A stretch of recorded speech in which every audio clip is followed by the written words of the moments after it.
ভারতের সাবেক প্রধানমন্ত্রী মনমোহন সিং মারা গেছেন। দিল্লির all India institute of medical সায়েন্সের হাসপাতালে চিকিৎসাধীন অবস্থায় ৯২ বছর বয়সে রাত ৯টা ৫১ তার মৃত্যু হয়।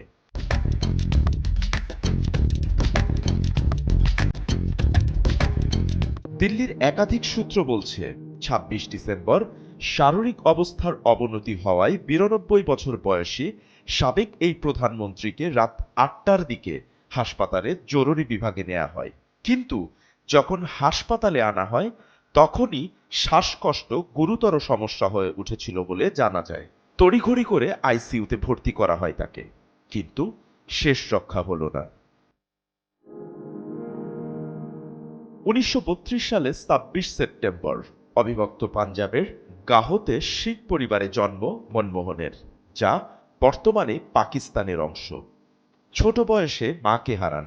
ঠাকুমার কাছেই মানুষ মনমোহন। সেই সময়ে ওই গ্রামে ছিল না কোনো বিদ্যুৎ, না ছিল খাওয়ার পানির ব্যবস্থা। এরকমই একটা গ্রাম থেকে উঠে আসা মনমোহন সিং পাঞ্জাব বিশ্ববিদ্যালয় থেকে পাশ করার পরে স্নাতকোত্তর ডিগ্রি পান কেমব্রিজ বিশ্ববিদ্যালয় থেকে। চলতি বছরের শুরুর দিক পর্যন্ত রাজ্যসভার সদস্য হিসেবে দায়িত্ব পালন করেছিলেন তিনি। গত এপ্রিলে রাজ্যসভা থেকে অবসরে যান তিনি। ডক্টর মনমোহন সিংই ভারতের প্রথম শিখ প্রধানমন্ত্রী হয়েছিলেন। জওহরলাল নেহরুর পরে ডক্টর মনমোহন সিংই প্রথম ভারতীয় নেতা, যিনি প্রথমবার প্রধানমন্ত্রীর সম্পূর্ণ মেয়াদ পূর্ণ করার পরেও দ্বিতীয়বার আবারও নির্বাচিত হয়ে এসেছিলেন। শিক্ষায় আর পেশায় অর্থনীতিবিদ মনমোহন সিং রাজনীতির ময়দানে পরিচিত হন ১৯৯১ সালে ভারতের অর্থমন্ত্রী হিসেবে। সেই সময়ে ভারতের অর্থনীতির ভয়াবহ অবস্থা হয়েছিল।